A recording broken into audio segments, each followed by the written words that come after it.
Hello, welcome to the channel Why Stories. Enjoy watching. Sergio, what do you say? Marco Delgado anxiously asked the doctor who came out of Liana's room.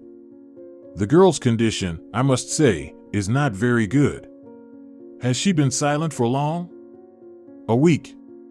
Since the day of her mother's funeral. She turned off her phone, doesn't touch the laptop, doesn't turn on the TV, and doesn't leave the room. She lies in bed all day and stares at the ceiling if she's not sleeping. What did she eat today? Nothing. She only drank some juice, and even that was just a little. Yesterday she had half a cup of broth, as told by Inés Toro, the housekeeper. She needs to eat properly. She refuses to, the father sighed heavily. She doesn't want to see me at all. She turns away and cries when I enter. The caregiver had to leave the same day I brought her. The same reaction as with me. Only Inés Toro allows entry. And she allowed you as well. Has she seen a psychiatrist? Was any prescription given? You know how things are with doctors here. I brought one from the regional capital yesterday, but she refused to speak to him. Nevertheless, he made a diagnosis based on my account and also examined her himself. He said she's suffering from depression after the experienced stress. I bought the prescribed pills the same day, but she refuses to take them. Maybe Inés Toro can persuade her somehow?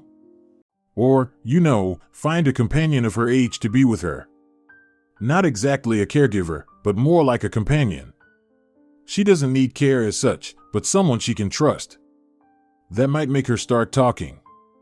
Does she have any friends? Perhaps she does. I don't know, Marco hesitated. We haven't been very close lately, especially when the arguments with her mother started. Find out from her class teacher at school. She should know who your daughter was friends with. Invite her friend to be a caregiver. They have all finished their exams, right? Liana's last exam was on the day her mother died. Marco's voice trembled, but he quickly regained his composure. Their graduation is coming up, but if I find a friend, I'll try to persuade her. I won't spare any money. If that doesn't help, then hospitalization will be necessary. Otherwise, you will lose her. Forgive me for being so direct. You mean a psychiatric hospital? Yes, until she turns 18, as a father, you have to decide this matter yourself. And then you will need her consent. When the doctor left, Marco sank heavily onto the couch in the living room. How exhausted he was. And what a long and incredibly difficult week it had been. 7 days ago, on his 40th birthday, Felisa, the mother of his daughter Liana, died. And it seems like it happened many years ago. It's as if he has lived another dreadful life without her. He met Felisa when he was nearly 40 himself. At the district festival, the harvest day, he couldn't take his eyes off the slender girl with long blonde curls and jeans and a t-shirt. She was wandering near the stage, taking photos of the harvest winners. That year, the agricultural enterprise led by Marco Delgado achieved a record harvest in the district. They even topped the charts in the region. Naturally, Marco was in the spotlight. He wanted to give the bouquet he received on stage, along with the certificate and red ribbon, to this girl with a camera. Although he could have taken it home to his wife Erna, he didn't think of her at that moment. He quickly found out that her name was Felisa, and she worked in the press office of the district administration. She accepted the bouquet with gratitude but was immediately called away and left. He spent the whole night thinking about her, tossing and turning beside his lawful wife. The next day, he went to the district center, entered her office, and offered to have coffee after work. It was a Friday, and Felisa agreed.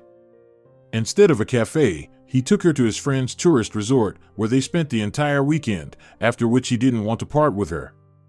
He fell in love like a young boy. However, Marco had been married for a long time and had no plans to get divorced.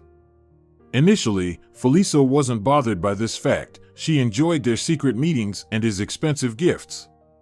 He rented an apartment for her, where he would come almost every evening. But he would go home, to his large house in the center of the village, just 5 kilometers away, at night. And when Felisa told him about her pregnancy, she brought up the topic of the need for a father for her future child. That's when they had a big fight, something that hadn't happened in the 6 months of their affair. So, I have nothing and will have nothing? No husband, no home, no money of my own? Why did I get involved with you? Felisa shouted. You knew I was married and that wouldn't change, Marco Delgado responded in a raised voice. I won't refuse to support you and our future child financially. You'll always have money, and we'll solve the housing issue, but I can't marry you. Felisa declared that she would terminate the pregnancy and leave for the regional capital so he could forget about her. Marco didn't want that at all. But then he left, slamming the door, and said before parting, Do as you please. He returned, indeed, quickly. Almost immediately. He begged for forgiveness, almost on his knees, promising to build for her and the baby, to help her organize her own business. Maybe even open a shop, so she would have a steady income besides what he provides. And then she agreed not to demand a divorce from him, to understand that he can't always be with her, even when she strongly desires it. But not on this last birthday of hers, which she didn't even plan to celebrate according to some traditions. Celebrating 40 years is considered bad luck. Felisa started demanding Marco's attention from the early morning. He came with a huge bouquet of 39 red roses and presented her with a box containing a diamond bracelet. She had previously mentioned that she dreams of having one. Let's spend the evening together, she pleaded. Liana is planning to stay overnight at her friend's after the exam, so we'll be alone. I don't need any other company. Felisa, I can't tonight, Marco began gently, realizing that he shouldn't tell her the true reason for his refusal. His legal wife is feeling unwell again, so he needs to be with her in the evening and at night. How about we go somewhere for the weekend? This he could promise since his son Diego will be coming from the city with his family, and they will be staying with their mother for 2 days. Delgado, do you understand that I gave you my whole life? All my best years are given to you. I didn't get married, even though I dreamed of wearing a white dress and a veil. I gave birth to your daughter. And now, at this critical moment, when I feel bad knowing that my life is passing by in loneliness, on my 40th birthday today, I ask you not to marry me, no. I don't even mention that anymore. Just to spend the evening together and maybe stay overnight. Am I asking for too much? Felisa shouted. I'll try, but I can't promise, he said on parting and kissed her on the cheek. If only he knew that this would be his last kiss. He took care of his wife, who suffered from headaches. They had occurred occasionally in certain days of her cycle before and sometimes lasted for several days. Sometimes painkillers would help, and sometimes nothing would. Now, in her long past childbearing age, Erna's migraines occurred less often, but, as she claimed, the pain was even stronger than in previous years. Taking foot baths slightly relieved her condition, but someone had to prepare them. Or brewing ginger tea, which also alleviated her condition. Marco, just then, was carrying a cup to his wife's bedside when Felisa called. He stepped out of the house to answer. And here I am celebrating my birthday without you, Marco Delgado flinched upon hearing Felisa's drunken voice. She allowed herself alcohol very rarely, knowing that in such a state she could do something foolish. Where are you? He asked anxiously. At the Mon Amour restaurant, and I'm having a great company here. Guys, say something to my man, drunken male voices were heard on the other end of the line. Are you going to pick me up from here, or should I go with one of these hot guys? Then I can't vouch for myself. I don't even know how all of this can end. Felisa giggled disgustingly. Stay there, Marco said sternly. I'll send my driver Carlos. No, you come or I'll drive myself. Felisa, stop it, wait for Carlos, and he hung up. And then he immediately called his driver. He trusted this 20-year-old guy. He wasn't talkative, so there was no need to worry that any of Marco's family or personal secrets, to which the driver involuntarily became privy, would become known to the villagers or the town's residents. Carlos could be called at any time of the day, and he was always ready to go in the required direction. Marco didn't skimp on rewards for his loyal assistant, and he had never let him down. But that evening Carlos couldn't pick up Felisa in time. She ended up driving herself and got into an accident. And it cost her life. Erna fell asleep after another dose of painkillers when the mobile phone put on silent vibration. Marco picked it up and the driver, struggling to find the right words, informed him of the tragedy. By morning, the news had spread throughout the district. Some sympathized with Marco, but most of the acquaintances and strangers considered him responsible for what had happened. Perhaps it was fair. But after experiencing the shock of Felisa's death and then her funeral, Marco's only concern now was to maintain his relationship with his daughter. However, she immediately learned about the circumstances of her mother's death and what preceded it. "How could you leave her alone?" Liana yelled at her father. "I would have stayed with Mom if she hadn't said you would be with her that evening. And, as always, you vanished. How much I hate you. I will never, ever forgive you." At the cemetery, when they lowered the coffin into the grave, the daughter lost consciousness. Liana spent 2 days in the hospital, hardly getting out of bed and not talking to anyone. After an examination, the doctors declared that her physical condition was normal, but her mental or psychological state was not their specialty. And now, in Sergio's opinion, Liana is at risk of being sent to a psychiatric hospital. That would be going too far. Marco was willing to take any advice to help his daughter recover, so he went to the school where Liana studied. Marco found the homeroom teacher in the staff room. A middle-aged woman with a voluptuous figure was sitting at a desk, writing something. She was alone in the room. "Are you Barbara Sanz?" he asked just in case, although the security guard, when recording his passport details in some kind of journal, said that there was no one else in the staff room at the moment. Yes, she put aside her notes and stood up from the desk. "Are you Liana's dad?" "How did you know?" Marco was surprised, as he had never met this teacher before. He had never even been to his daughter's school. "You are a well-known figure, the manager of one of the best agricultural enterprises in the district. Your photo often appears on the pages of the local newspaper," she explained.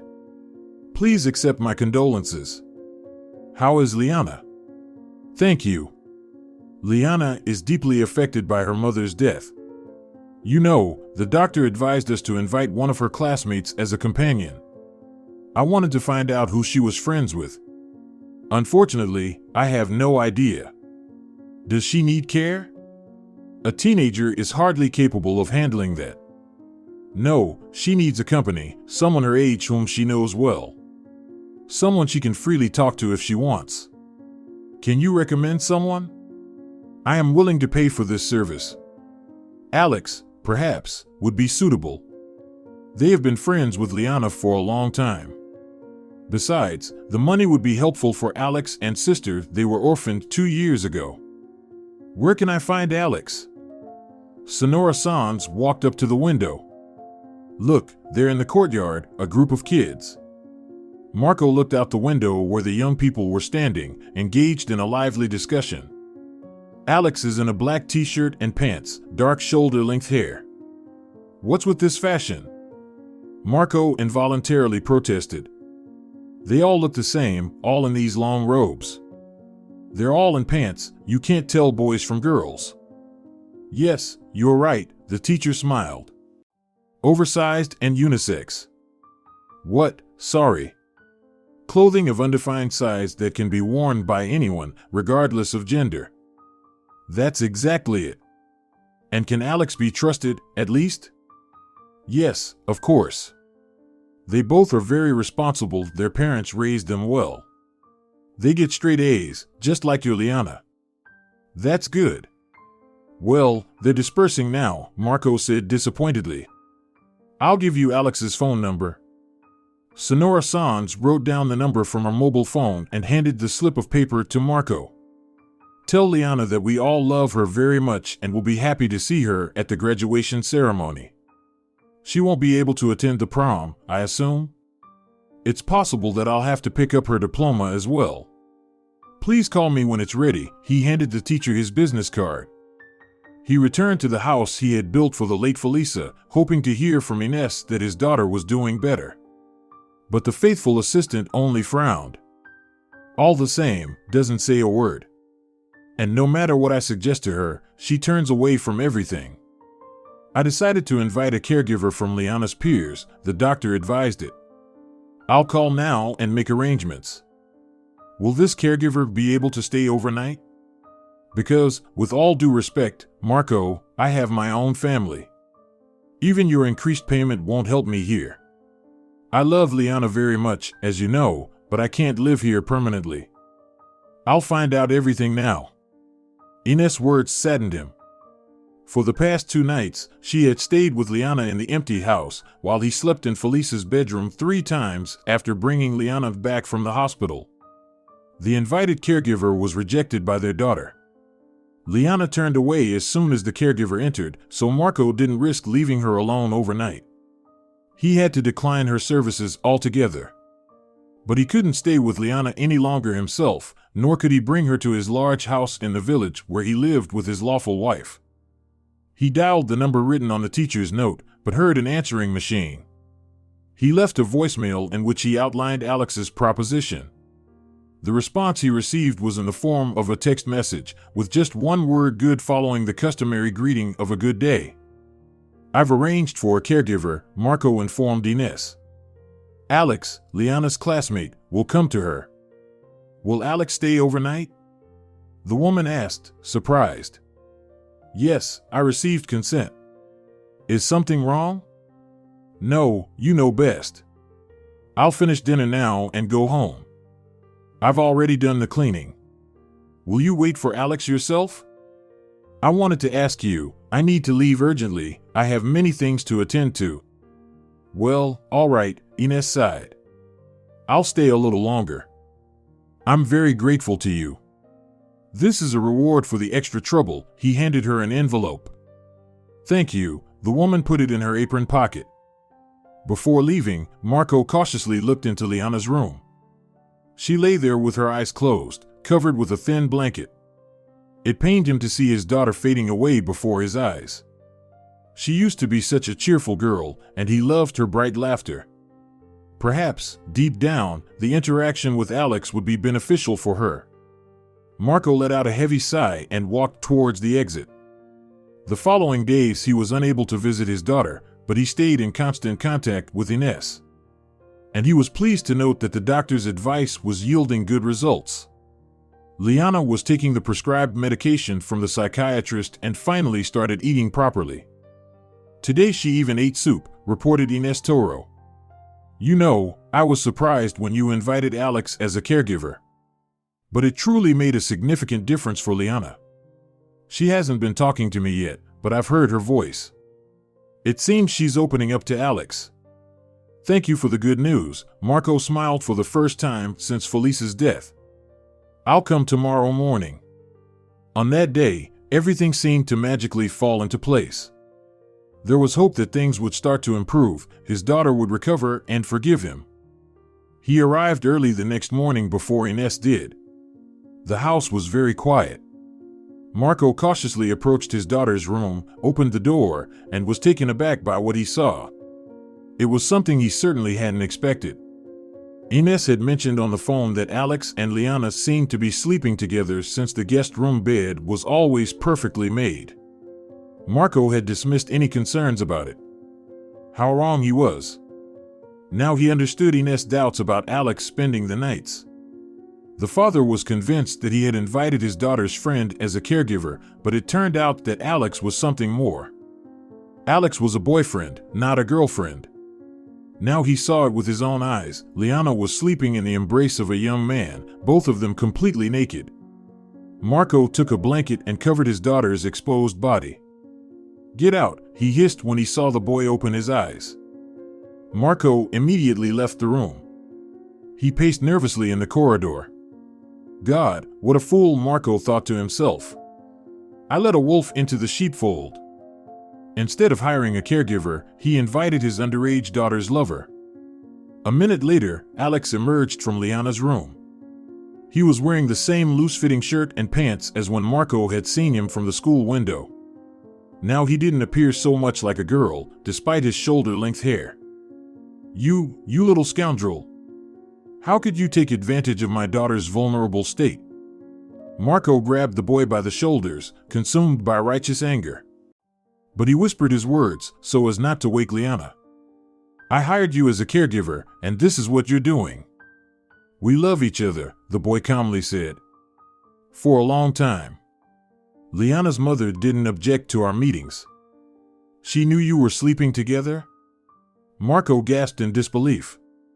He had never expected this from Felisa. No, none of that happened back then. But our feelings would inevitably lead to intimacy, and it clearly helped Liana cope with the stress. Hormonal changes occurred. Shut up. The enraged father couldn't bear to hear it. Who do you think you are? You've come up with a nice excuse for yourself, you despicable minor. Liana and I are planning to get married. There was no hint of fear in Alex's voice when faced with the angry father of the girl he was caught in bed with. So, your insults mean nothing.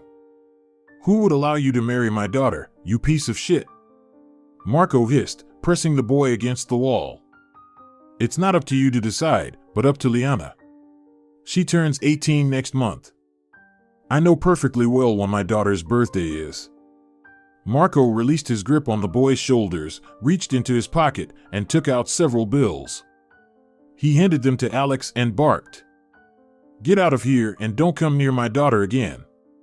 The boy calmly put on his sneakers, walked out of the house, and carefully closed the front door. Marco trembled with anger. Alex, where are you? He heard his daughter's voice, and his heart skipped a beat. He rushed to her bedroom. Liana stood by the bed, tying the belt of her short robe.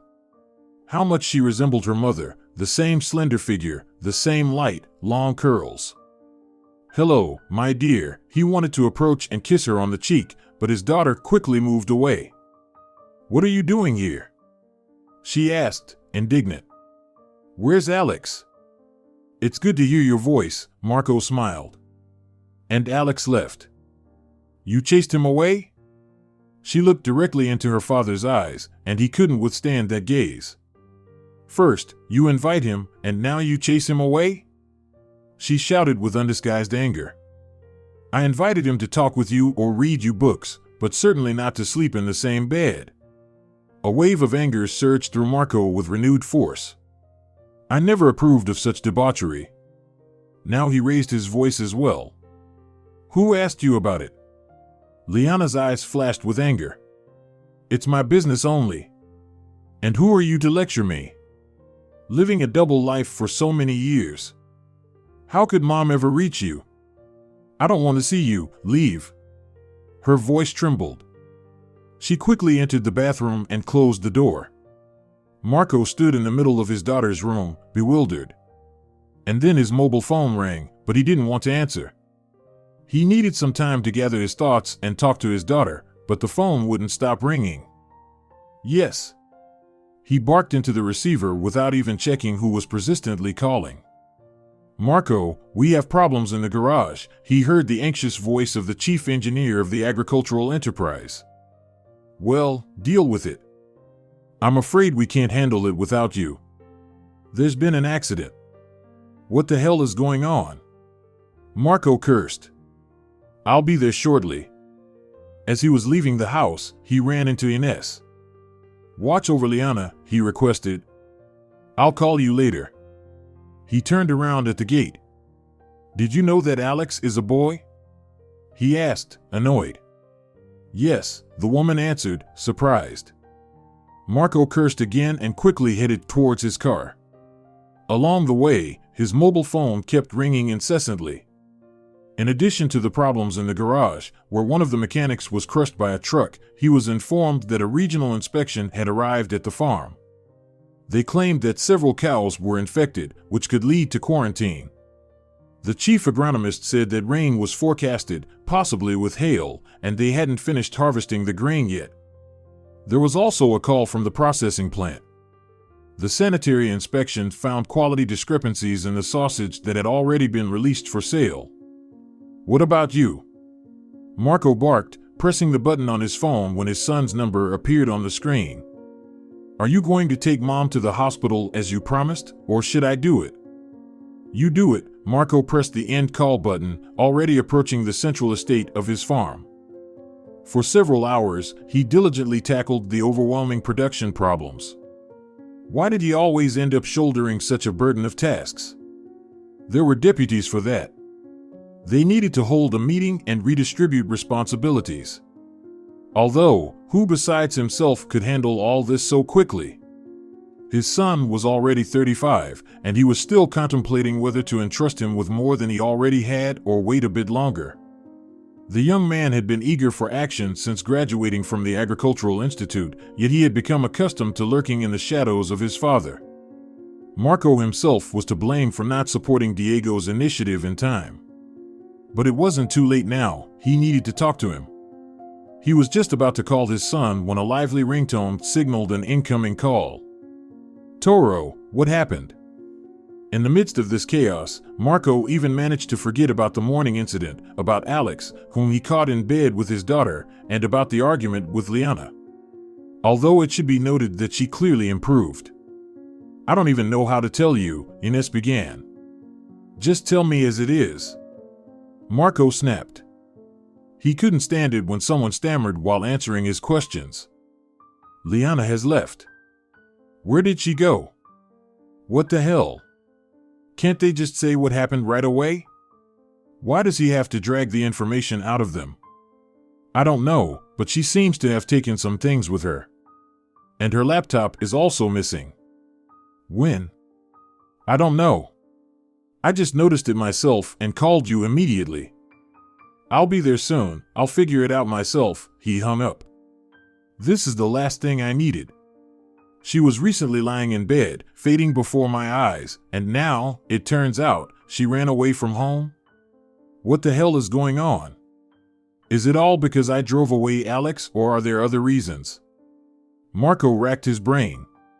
He gave instructions to his deputies and key specialists, quickly got into the car, and rushed to the city, trying to reach his daughter and her friend. But neither of them answered his calls. Then, a text message arrived from the bank about a withdrawal of funds from his credit card, which had been with Felisa for more than a year just in case. 10,000. It seemed that his daughter had gone far. He didn't mind the money if it was for a good cause. Marco was willing to give his daughter $1 million or even more. But what foolish ideas would she come up with out of hurt and anger? And in the company of that Alex. In Felisa's house, Ines pointed to the empty shelves in the closet. Marco inspected his daughter's room in search of any note, but found nothing.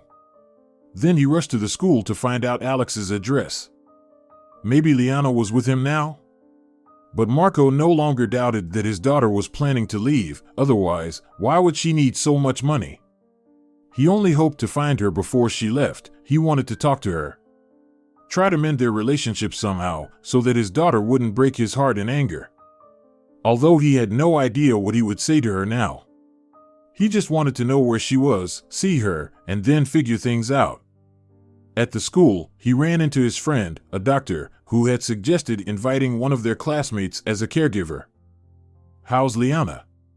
Sergio asked anxiously. I followed your advice. Marco replied angrily. It seems she ran away with the caregiver. Oh, really? The doctor smiled for some reason. That means she's feeling better. That's good, Marco. Girls go out and come back. The caregiver turned out to be a boy. Well. Sergio couldn't help but laugh, but he quickly stopped himself. How did you manage that? I'm not finding it funny at all. I messed up, of course. I didn't check properly. I got caught up with work, and this morning I caught them in bed. So you couldn't tell that the person was a boy? Was he wearing a dress or something? No, of course not. Marco was getting more and more irritated by this conversation. But they all look the same now. You can't tell if it's a girl or a boy. And I didn't see him up close until this morning. I understand, I'm sorry, the doctor replied more seriously. But try to look at the situation from a positive perspective. After all, this step helped Liana overcome her crisis. Only now, I hope she doesn't end up in another crisis. Marco waved his hand, about to leave, but then stopped. Please, don't tell anyone that my daughter has left home. The town is small, and the neighborhood is not that big. Once they get a reason, everyone will gossip. And you know how much they already say about us. You don't have to worry about that. I'll consider it part of doctor-patient confidentiality. Like a cat on hot bricks, Marco thought when he saw Barbara Sanz, Liana's teacher, as soon as he said goodbye to the doctor. She noticed him too and walked towards him, smiling. Liana came today and picked up her certificate. She said, "I'm glad she's doing better." Alex was with her. It's amazing what school friendship can do. Tell me about it. Marco made a great effort to hold back and not say anything unnecessary about the true nature of the friendship between Alex and his daughter. Can you tell me where this Alex lives? Yes, of course. She gave him the address. He's my neighbor. He decided to show solidarity with his friend and picked up his certificate today too. He refused to attend the graduation ceremony and the farewell party. Such friends are worth their weight in gold. And I suppose you want to see them off? Yes. Where are they going? Marco hoped he could find out everything from Barbara. Well, they are leaving for college today, she replied, somewhat perplexed. Yes, of course. But where to? The anxious father asked too persistently. Don't you know? The teacher was surprised. They didn't tell me anything specific, just that they are leaving today. Did they say how they are leaving, at least? No, the smile disappeared completely from Barbara Sanz's face. Is something wrong with you and Liana? Oh, no. Everything is fine, Marco confidently stated, trying to calm himself internally. She just didn't tell me anything specific this morning, and then I had so much to do, got caught up. But now I'll ask her myself. He said his goodbyes and quickly walked towards his car. Excuse me, you're going to Alex's, right? Can you give me a ride? The teacher called after him. We're neighbors, after all. Well, yes. Of course, Marco opened the car door, inviting her to get in, although he felt that having such a passenger was quite inconvenient right now. Alex is planning to study programming, and as you know, Liana wants to be a designer, unless their plans have changed, of course. Barbara, trying to keep the conversation going, turned out to be quite helpful. So Marco was pleased that she had asked to accompany him. Previously, they mentioned either going to the capital or the regional capital. That's why I don't know what they decided, the sorrowful father, who was completely unaware of his daughter's plans, especially after the morning argument with her, tried to justify himself somehow. A few days before her death, Felisa mentioned something about Liana's upcoming studies. But he had ignored it at the time, too preoccupied with work. He only asked, "How much money do you need?" Since Felisa had planned to go wherever Liana decided to study. If they are going to the capital, then they should have already bought the tickets, Barbara speculated. Then they must have bought them already. Nowadays, everything can be done quickly online, Marco tried to sound calmer. The teacher guided him on the best way to enter the courtyard of the old 5-story building. Alex lives in apartment 22, on the 5th floor, Barbara informed him near the entrance. I live on the 1st floor, but I can accompany you. Who are you going to? An inquisitive grandmother, who was coming out onto the street, asked. Marco had to step aside to make way for her. To Alex, the teacher replied. Well, he left with his girl about 15 minutes ago in a taxi. I think he told the driver to take them to the station. Which station, the train station or the bus station? Marco asked, preparing to chase after them. How would I know?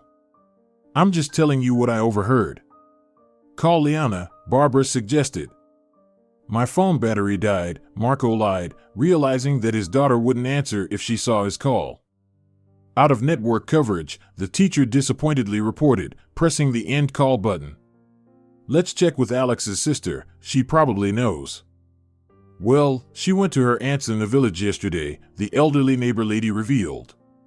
What happened? Everything's fine, Sonora. Father and daughter had a misunderstanding. Barbara embraced the grandmother by the shoulders. He wanted to see them off. Marco quickly thanked them for their help and got behind the wheel to waste no more time. He decided to trust fate and first headed to the train station, hoping that the fugitives had gone there. The platform was empty, with only a janitor clearing the trash bin. Marco approached him with his questions. The janitor said that the train to the capital had left 5 minutes ago, and the commuter train to the regional capital had left even earlier. Marco found a photo of his daughter on his mobile phone and showed it to the elderly man. I can't say for sure, but it looked like a similar girl got on the train with the guy. Or maybe it was the commuter train. Just as Marco was about to put away his mobile phone, it rang. The screen displayed Son. Dad, Mom isn't feeling well. Are you coming soon? I should pick up the kids from my mother-in-law soon. Yes, Diego, I'll be there in half an hour. It took Marco 2 days to catch Alex's sister at home. He learned that her name was Ariel. You shouldn't doubt Alex, the girl confidently stated when Marco asked her to tell him where her brother and Liana had gone, expressing his concerns that they might be in trouble. He would never harm your daughter. He may still look like a teenager, thin and frail, but he's strong in spirit. Our father has been gone for a long time, but my brother grew up to be a real man. After our mother's death, he helped me cope with the grief, even though I'm 2 years older and had just turned 18 at the time. I became his legal guardian, but in reality, he started taking care of me. And your Liana has been a great support to us. Her mother, Felisa, helped us until the very end. Did Liana stay overnight at your place?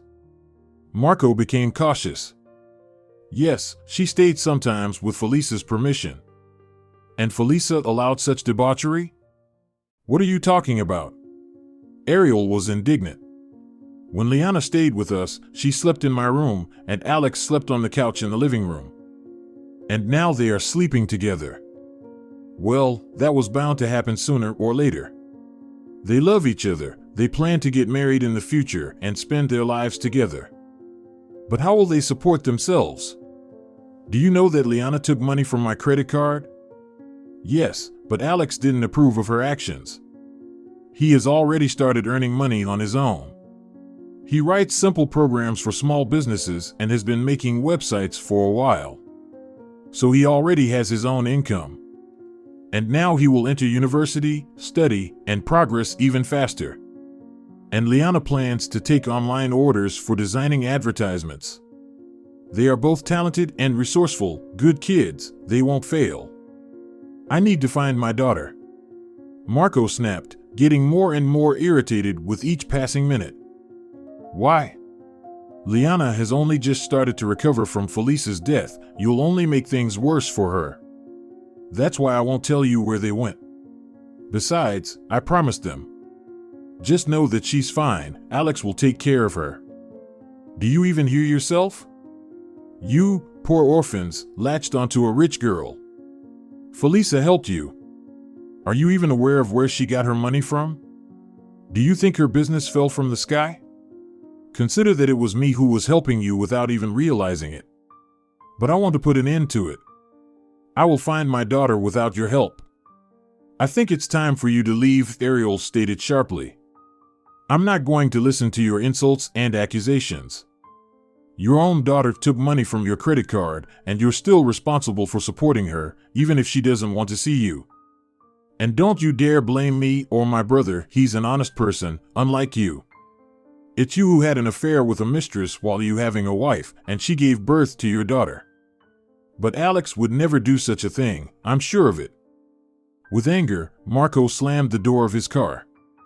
He had hoped to learn something about his daughter from Alex's sister, but now that hope had vanished into thin air.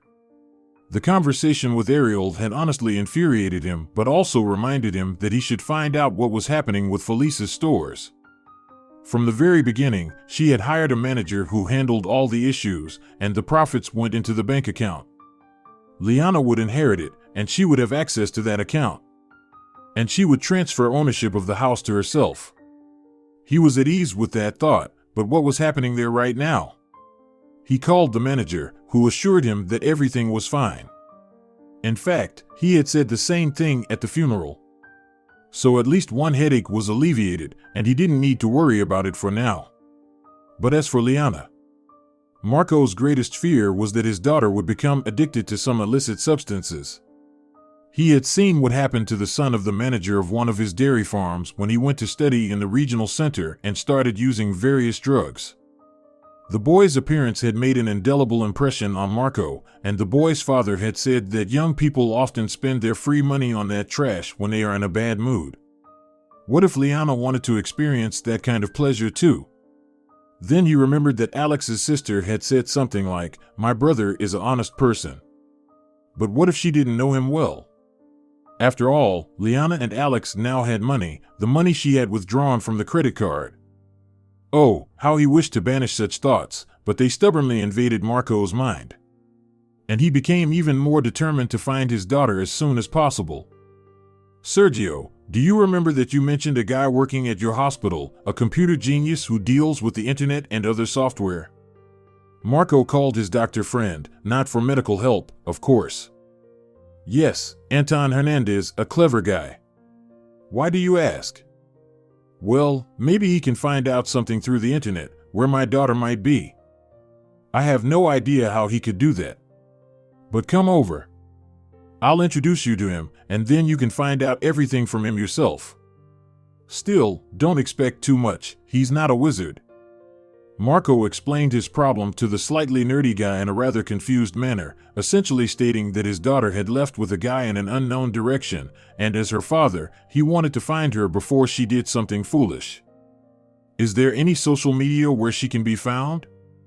Maybe you can hack her page and check her messages?" Marco looked at the young man hopefully. "I won't hack someone's page, let alone read their messages," Anton firmly stated. He didn't even raise an eyebrow when Marco placed a large sum of money on his keyboard. "Here's what I can try. You said they were planning to apply to the capital or the regional capital. Then they will be listed as applicants in the universities where they submit their documents. By the way, they can apply to multiple universities. So, they could be listed in the universities of both cities. We will know for sure where they got accepted in early August, but I can start searching now.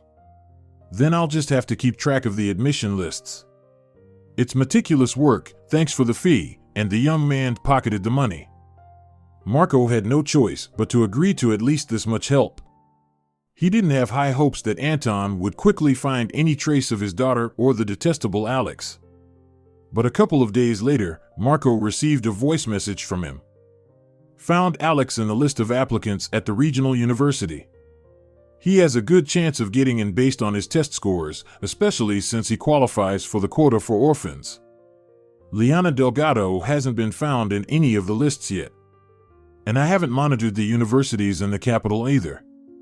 As I told you, they could have applied to multiple institutions." Marco had a restless night's sleep, and this news from Anton gave him a little boost. He could reach the regional capital by car in a couple of hours, but where would he start looking for his daughter there? It was like finding a needle in a haystack. Perhaps she and Alex rented an apartment, but in which district of the city? He had to be patient and wait for the final admission lists, and then rush to the university on the first day of classes.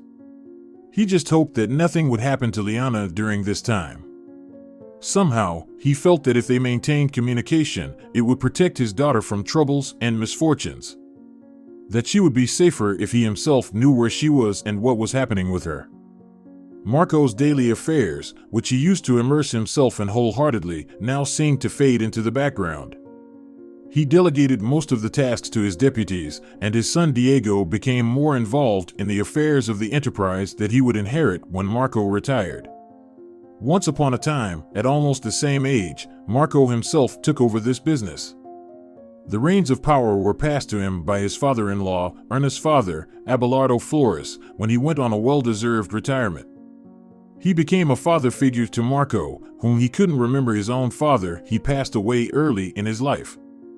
And the young man could have taken a wrong path if the chairman of the collective farm hadn't taken him under his wing in time. He not only provided him with work during the summer holidays, but also invited him over for visits. That's where the friendship with his daughter Erna started. Although they were in the same class, they didn't interact much before. But starting from this summer after the 8th grade, they began to spend a lot of time together.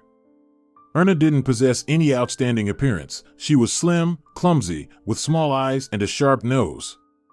But Marco liked her kind nature and easygoing character, and she was a good homemaker. She assisted her mother in everything, in the kitchen, in the garden, and with the domestic animals. Marrying Erna is like winning the lottery, Marco's mother said. She may not be beautiful, but she is reliable. And her father will help you to become the future chairman of the collective farm. Look how he promotes you everywhere. He's probably preparing you to be his son-in-law. By the age of 20, Erna had blossomed. She acquired a more feminine figure and started using various feminine tricks. She applied makeup to her eyes and curled her hair. But Marco didn't feel love, only respect for Erna, and more so for her father. He only decided to propose when Abelardo Flores didn't just hint, but said directly, "Why are you tormenting the girl? Look how close you are. It's time to get married." By that time, Marco had completed an agricultural technical school and served in the army. Both he and Erna studied to become accountants. She seemed to be deeply in love with Marco. That's what the whole village couldn't stop gossiping about. In short, everything had already been decided for him. He just had to take the final step. So he got married, and after 10 years, he took over the collective farm from his father-in-law, once he had obtained a higher education in economics. Marco himself dealt with the land shares when the time came. He transformed the farm into a closed joint stock company, essentially making it his own private enterprise. But the people didn't complain. They preferred a homegrown owner to outsiders. And they didn't envy Marco's millions, understanding the tremendous responsibility he carried. The wages at the enterprise became the highest in the region, and everyone aspired to work for him. And they all knew that he valued hard-working people. Marco was forever grateful to Flores. And when Flores asked him to make a promise before his death, he readily agreed. Although he didn't know what he would hear from his father-in-law. "Promise me that you will never abandon Erna," Abelardo Flores demanded. "I know that there may be other women in your life. You're an influential man. But I can't forbid it, and I can understand. One thing is to have affairs on the side, and another is to destroy your family. So promise me that you will never allow that. Otherwise, I will haunt you even from the afterlife." Marco made the promise and kept his word. There were occasional flings, but never in their hometown, only in the district town. The rumors probably reached his wife, but Erna never reproached him for anything, no matter what she might have heard. 5 years after the death of his father-in-law, Marco met Felisa and truly fell in love for the first time in his life. He knew that their relationship wouldn't go unnoticed by people, but he couldn't do anything about it. From the very first day when he gave Felisa a bouquet at the harvest festival, Erna must have been informed about it. But she didn't show any sign. As always, she was friendly and affectionate with her husband. This continued for years, until Felisa's death, not a single word of reproach. Marco felt like he was entering a different reality when he came home. To Erna, he was always a faithful and reliable husband, or at least that's how she acted. He couldn't fathom how she managed it. But their son sometimes looked at him with a suspicious gaze. Although it could be because he was already tired of occupying one of the deputy positions and dreamed of hitting the enterprise. Until yesterday, Marco believed that Diego wasn't ready yet. But now he felt an infinite fatigue. Perhaps he would be relieved to be free from the burden of responsibility for the enterprise. His main concern after that fateful morning was finding his daughter. Everything else faded into the background. He had to find Liana, and he would figure out how to mend their relationship later. Sitting in his office chair, Marco closed his eyes. He instructed his secretary not to let anyone in. He yearned for a few moments of peace and rest. But thoughts continued to disturb his relaxation. Then the phone rang. Marco felt delighted. It was Anton calling. Could there be news about Liana? Here's the thing, the young man hesitated, but then continued, I'm going to forward you the news from the regional capital. It's from the incident report that I found on the internet. The website is unofficial, but I decided to look through everything I could find. And there, I stumbled upon this. Well, take a look for yourself. Within a few seconds, the young man sent Marco a video file. Marco put on his glasses and clicked play. A girl against the backdrop of the cityscape was speaking into a microphone. Today, near the main building of the regional university, there was a traffic accident that nearly cost the life of Liana Delgado, a prospective student of this university. She was crossing the pedestrian crosswalk when she was hit by a black SUV, and the driver fled the scene.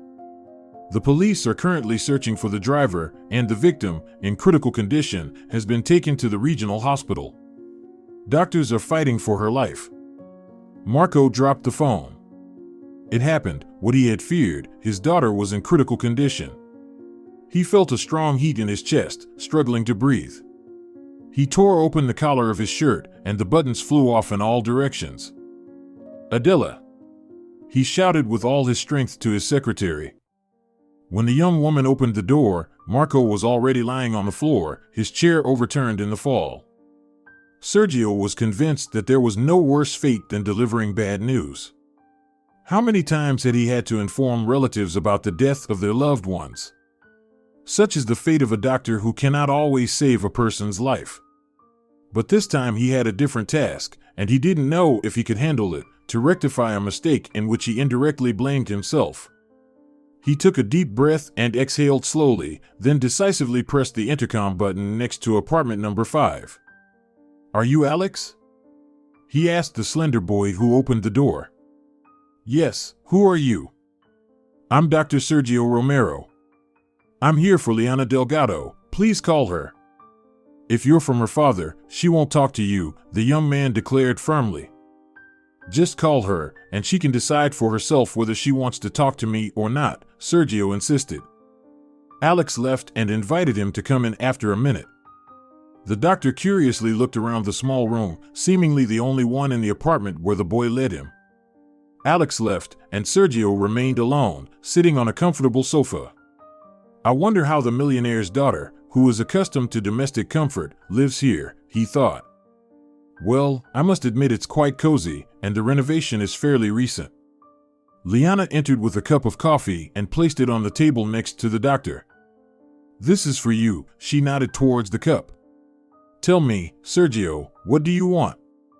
He thanked her and took a sip. I brought your passport. How did you get it? Liana was surprised. I thought I had lost it.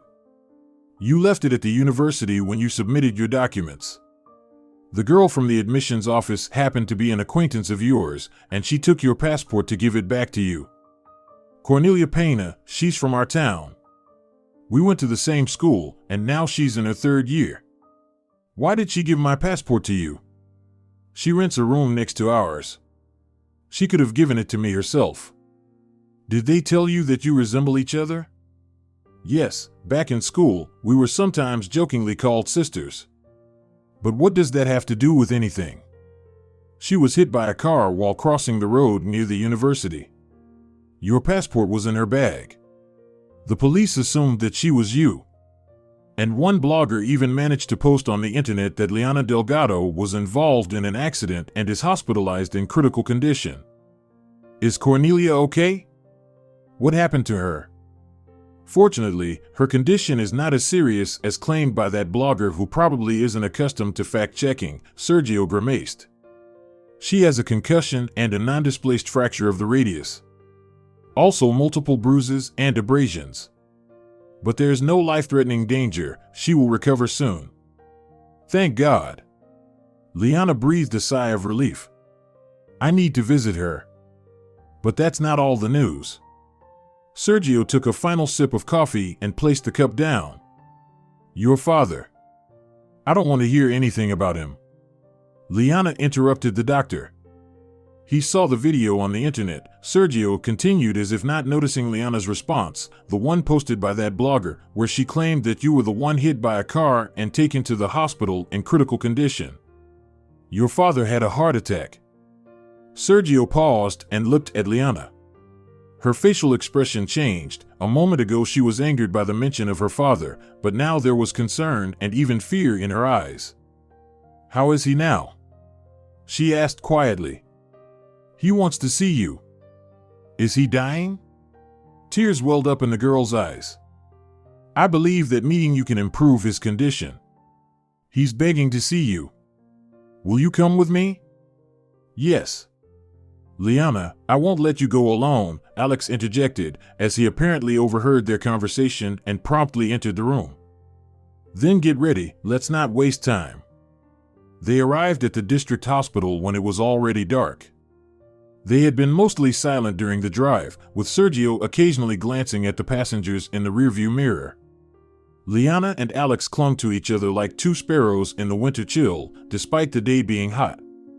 I arranged with my colleagues to let us in the intensive care unit, Sergio informed, parking the car in the hospital parking lot. He was slightly concerned that Erna, Marco's wife, might be there. And his suspicions proved true. She was actually standing by the window in front of the ICU, wearing a white lab coat draped over her shoulders. Upon seeing Sergio with Liana and Alex, she discreetly turned away. The doctor sighed, not wanting to be involved in unpleasant conversations, especially before he fulfilled his mission. As soon as Marco regained some consciousness in the hospital, he immediately asked to find Dr. Sergio Romero. And when Sergio rushed over, his friend made a request. Find out how my daughter is, please. She was hit by a car, she's in critical condition, at the regional hospital. Your computer genius sent me a video message about the accident. I just hope she's alive.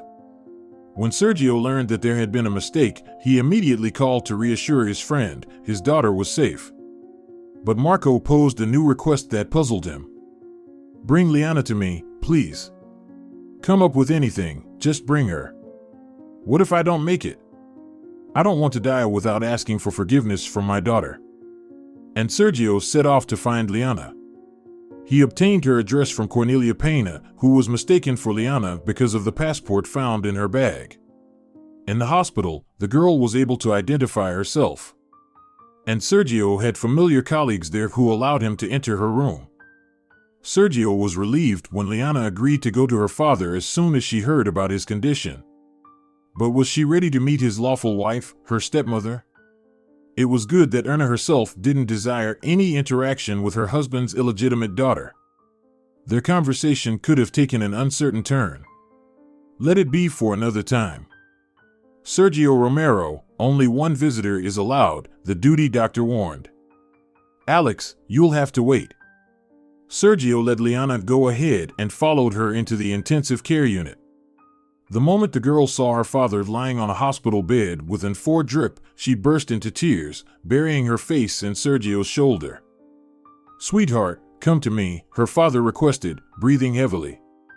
And she obediently approached, wiping her tears as Marco took her hand. Thank you for coming, my dear.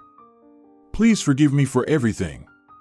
I was so worried about you, I was deeply troubled because of my unworthy behavior. I'm to blame for being the father you ended up with. You have every right to be angry with me, but that's how life turned out. I visited you whenever I had the chance. I loved your mother so much. Will you forgive me someday? Of course, Dad, Liana said through tears, barely holding back her sobs. And please forgive me, I never wanted it to turn out like this. Oh, my dear, that's not true. Do you remember how I used to read you bedtime stories when you were just a little girl? Liana nodded. And how I loved picking out presents for you. I would ask the saleswomen what dolls little girls liked, and I bought all kinds of them, and you were happy with any of them. I loved your joyful laughter, your melodious voice. Every time you came, it felt like a celebration. I wanted to make your mother and you happy, but I couldn't. I wanted you to take your time with all these relationships with men, which is why I spoke so harshly to Alex. Dad, we love each other, and we're getting married a month after my birthday. I'll be 18 in a week. It's all settled. Liana, you're still so young, don't rush. But what am I saying? I understand that you're in a hurry to get married because you don't want to repeat your mother's fate. I love Alex, so I don't see the point in waiting for something or someone. And Mom told me that she didn't love anyone before you. You were her only love. Oh, Felisa. Marco fell silent, tears streaming from his eyes. Sergio, take the girl away, the duty doctor ordered. All this talking is jeopardizing the treatment. Doctor, I need to say a few words to one more person, Marco Delgado requested. Is Alex still here with you? He asked Liana. Yes, he's waiting at the entrance. Fine, the doctor gave in, seeing Marco's pleading gaze. But no more than a minute. Now Sergio would have to bring Alex. What about Liana, if Erna is still standing by the window? But fortunately, Marco's wife had already left. I just received forgiveness from my daughter, Marco began when Sergio brought the young man to his bedside. And I also said horrible things to you in our only meeting. I can understand your anger that morning. Let me finish, Alex, we have little time, Marco interrupted him. Once, my dying father-in-law made me promise not to leave his daughter. And I kept my word. Though nobody knows what it cost me. But you and Liana say you love each other. I have to believe you. I'm asking you to take care of my girl, to care for her as I did. You can always count on that, Alex confidently said. Then I have no objections to your marriage, be happy.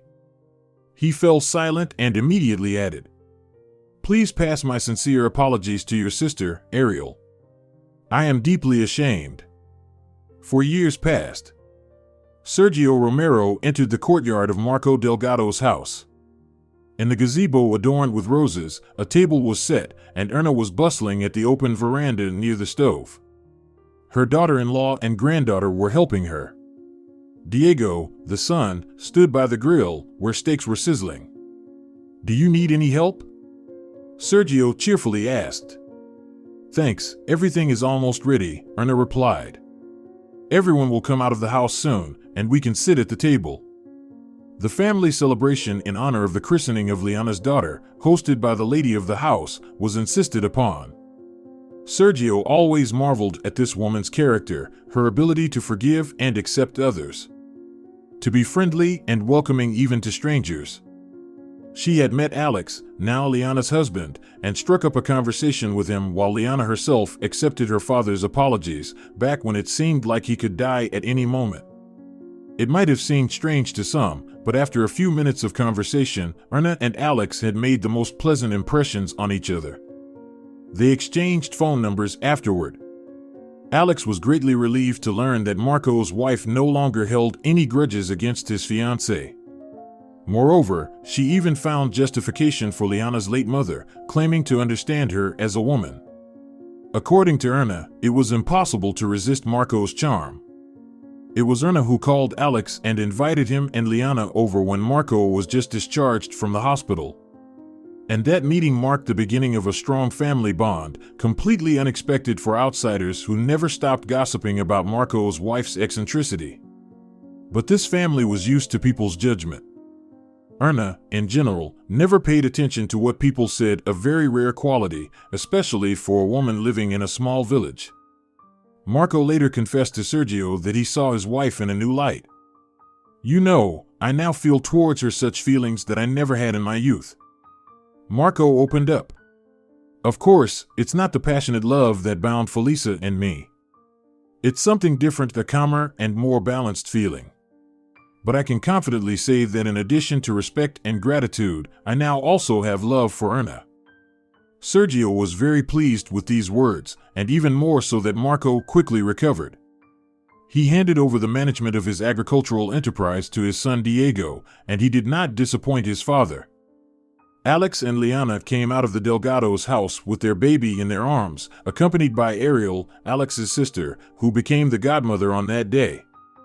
Marco gallantly opened the door for Alex and Sergio. She had arrived early to participate in the sacrament of baptism at the village church. She didn't wait for her husband to finish his shift at the hospital. "The steak is ready," announced Diego, unable to contain his smile as he looked at Liana, who was holding his niece and now also her goddaughter.